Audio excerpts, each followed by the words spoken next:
सुप्रभातम। नमस्कार। मैं विवेक जैन महाजन संभाजीनगर महाराष्ट्र से। अपने योगा के क्रम में आगे बढ़ेंगे तो सबसे पहले मैं याद दिलाना चाहता हूँ, जैसे उंगलियों का, उसके बाद में एड़ियों का और घुटनों का और कमर का, ये मैंने कई बार आपको बता दिए हैं, सूक्ष्म योग क्रियाएँ हैं। और उसके बाद में क्रम शुरू हो जाता है, कमर के बाद में पेट आ जाता है। तो पेट में आंतें होती है, हड्डियां नहीं होती। मगर अपने आंतों को भी मतलब स्वस्थ रखने के लिए ज़रूरी होता है, क्योंकि सारा ही जो भी बीमारियां हमारी फैलती है पेट से ही शुरू हो जाती है। और प्राणायामों से हमारे दश प्राण जो है, प्राण है, जीवन शक्ति है, इम्यूनिटी पावर है, ये बहुत मजबूत बन जाती है। रोग प्रतिकार शक्ति जो है वो बहुत अच्छी बन जाती है। फेफड़े मजबूत हो जाते हैं, जिससे अस्थमा से दूर दूर तक की संभावनाएं टल जाती है। वैसे जितना वर्तमान में पोल्यूशन, प्रदूषण हो रहा है और विषाक्त खान पान भी हमारा बढ़ रहा है, जो खाने पीने की सब्जियां पदार्थ है उसमें ज़्यादा से ज़्यादा औषधियों का, रासायनिक पदार्थों का प्रयोग किया जा रहा है, जिसकी वजह से ये योगा प्राणायाम हमारे लिए बहुत ज़रूरी है। और ये ज़्यादा प्रभावशील हो जाए, इसके लिए हमारी दिनचर्या, आहार विहार और निहार, ये तीनों नियमित होना चाहिए। ये मेरे योगा के बाद में आने वाले पॉइंट है, जिसमें मैं अभी ज़्यादा डिटेल में नहीं जाऊंगा। मगर कब खाना, कैसे खाना, कितना खाना, क्या खाना है ना, ये सारी चीज़ें मतलब अपने आप में विचारणीय होती है।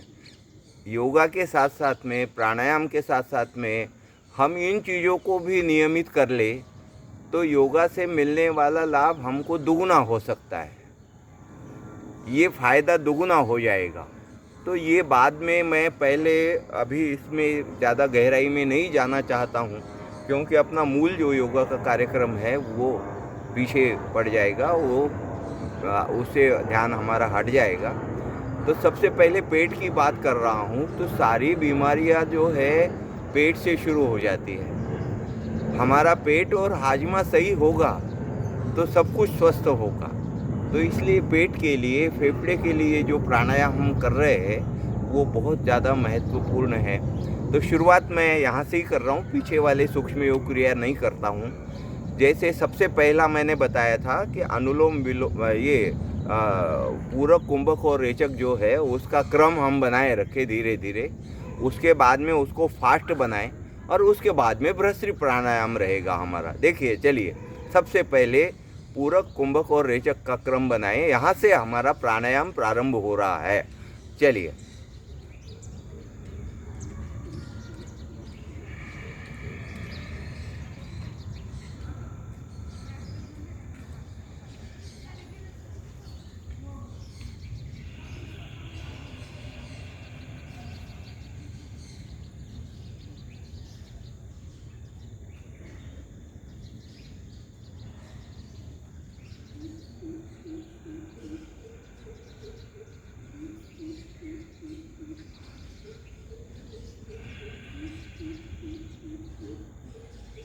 अब ये 5 बार करने के बाद में इसको ही हम फास्ट दम में करेंगे।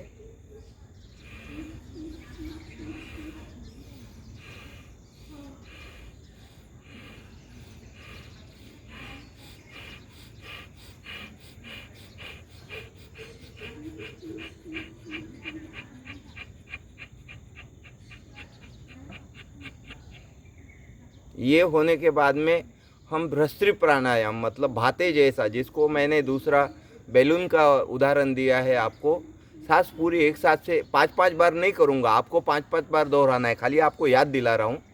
उसको सांस एक साथ लेनी है, धीरे धीरे लेनी है। जितनी सांस हम अपने फेफड़े में भर सकते हैं उतने फेफड़ों के लिए बहुत ही कारगर है ये सारे प्राणायाम।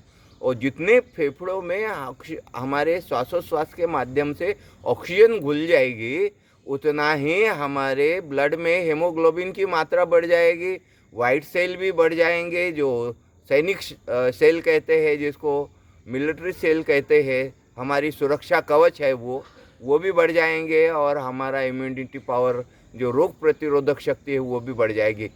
तीन तीन फायदे, और तो सारे तो बहुत सारे फायदे हो जाएंगे, वो तो मगर मुख्य रूप से मैं बता रहा हूँ। और अस्थमा से हम दूर रहेंगे, बहुत फ़ायदे की चीज़ है। तो हम इसके बाद में क्या करेंगे कि भ्रष्टि प्राणायाम करेंगे। मतलब इसके बाद में भ्रष्टि प्राणायाम मतलब बलून जैसा, बहुत धीरे धीरे हम फेफड़ों में सांस भर रहे हैं। एक ही बार करूँगा, आपको 5 बार करना है।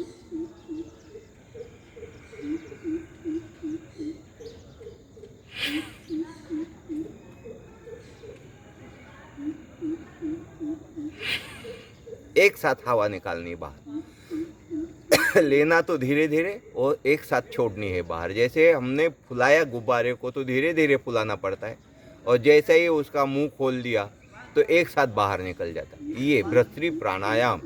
उसके बाद में मैंने बताया था आपको उड्डयन बंद, कठिन है। इसके बाद में कठिन कठिन प्राणायाम आते हैं, मगर कोशिश कीजिए, हिम्मत मत हारिए, है ना। चींटी जैसे 100 बार चढ़ कर के गिर जाती है, वैसे प्रयास कीजिए, मगर जिद मत छोड़िए, तो एक दिन आप सफल हो जाएंगे। और फिर ज़रूरी नहीं कि पहले ही दिन ही पूरा हो जाए, जितना आपको संभव हो उतना कीजिए, ज़बरदस्ती भी मत कीजिए। चलो, सांस पूरी हम बाहर, उड्डयन बंद, सांस पूरी बाहर निकाल करके हम सबसे पहले हमारे आंतों को अंदर खींच लेंगे, और फिर उसको ऊपर खींच देंगे, जैसे छाते जैसा पेट बनना चाहिए। तो उसमें हमारे पेट में और पीठ में मिनिमम अंतर बच जाना चाहिए। तो पहला क्रम तो यह है कि हम उड्डयन बंद लगाते, सांस निकालेंगे बाहर, रेचक करेंगे और उसको रुकेंगे वहाँ पे। बाद में सांस नहीं लेना है, और जब तक उड्डयन बंद रहेगा तब तक सांस बंद रहेगी। तो 30 सेकंड तक हम उस स्थिति में रह जाए तो भी बढ़िया है। चलो,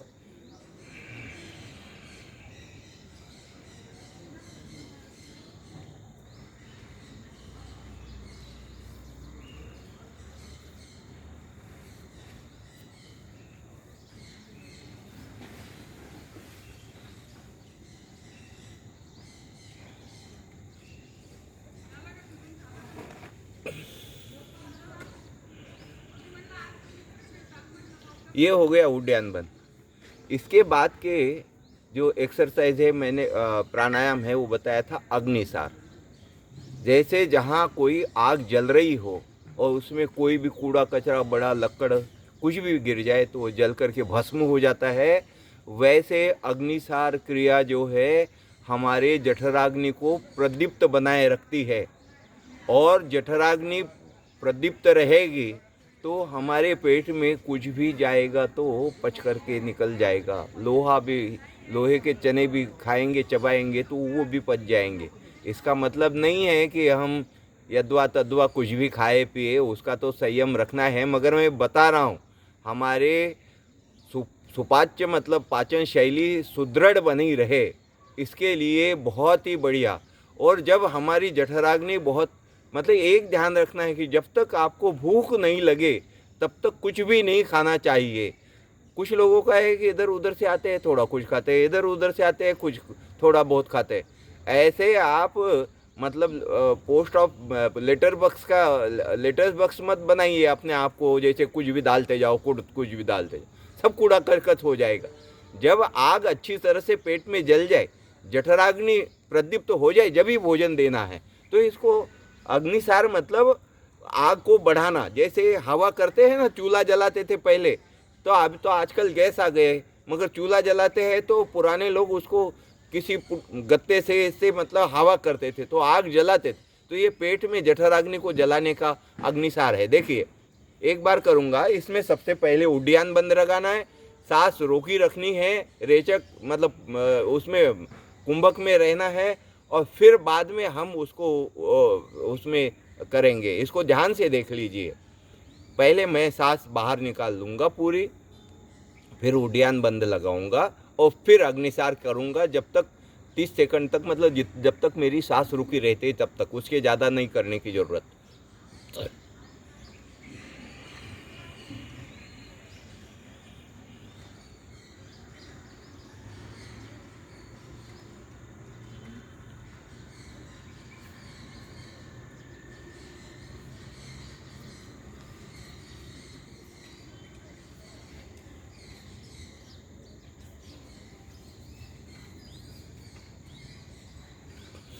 इस तरह से पेट अपना यूं अंदर बाहर जाना चाहिए। और उसके बाद में अगला जो है वो नौली क्रिया। नौली क्रिया वो अपने आप में प्राणायाम में सबसे कठिन क्रिया है, सबसे कठिन है। नहीं बैठे तो निराश मत हो जाना। मेरे भी कभी कभी बहुत इतने साल हुए हैं, मगर कभी कभी व्यायाम में गैप बढ़ जाता है या कोई मतलब पेट साफ नहीं होता है या कोई पेट की खराबी होती है तो मैं भी पूरा ढंग से नहीं कर पाता हूँ। तो इसके लिए सबसे पहले अर्ध नौली क्रिया, हम पूरी नौली क्रिया नहीं कर पाएंगे। तो इसमें क्या होता है अर्ध नौली क्रिया में कि हम पहले उड्डयन बंद लगाएंगे और फिर हमारे हाथों को इधर से उधर मतलब साइड में ऐसे ऐसे हम घुमाएंगे। राउंड अप में नहीं जाएंगे, राउंड अप में तो पूर्ण नौली क्रिया है। अभी अर्ध नौली क्रिया बताता हूँ। नौली क्रिया जिनसे सद नहीं पाए तो अर्ध नौली क्रिया से अपना काम चला सकते हैं। और ये हमारे लिए पेट के सारे रोगों के लिए जालिम है। मतलब अग्निसार क्रिया, नौली क्रिया, ये यदि सज जाए ना तो आपकी पेट की बीमारियां ख़त्म हो जाएगी। एसिडिटी फैसिडिटी कुछ भी नहीं होगा। अपचन वगैरह गैसें सब हट जाएंगे। देखो चलो नौली क्रिया आज बताएंगे, कल दोहरा देंगे। वही 3 उड्डयन बल लगाएंगे, पूरक करेंगे, सांस को रोकेंगे 30 सेकंड तक। जब तक हमारी सांस रुकती है तब तक इस क्रिया को दोहराएंगे और फिर बाद में सांस धीरे धीरे बाहर निकाल लेंगे। देखिए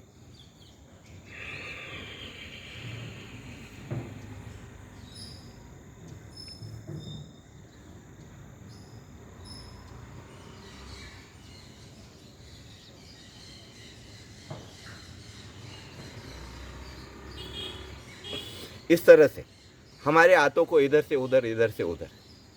ये नौली क्रिया अपने आप में रामबाण इलाज है अपने पेट के लिए, बहुत ही सुंदर है। तो मैं कल और इसको दोहराऊंगा, आज यहाँ तक ही चलते हैं, कल आगे नहीं बढ़ेंगे। कल फिर अर्ध नौली क्रिया को एक बार अच्छी तरह से दोहराएंगे या फिर परसों के लिए हम नया प्राणायाम जिसको पूर्ण नौली क्रिया कहेंगे। नौली क्रिया और अर्ध नौली क्रिया, पूर्ण नौली क्रिया जो है वो मैं 2 बार दोहराऊंगा, जो वो कठिन है थोड़ी सी। और तो आप जितना बन सके उतना करना, बन ही नहीं रहा इसलिए छोड़ना मत, जितना हो सके उतना उसको कर लेना। नमस्कार, कल फिर मिलेंगे। स्वस्थ रहे, मस्त रहे।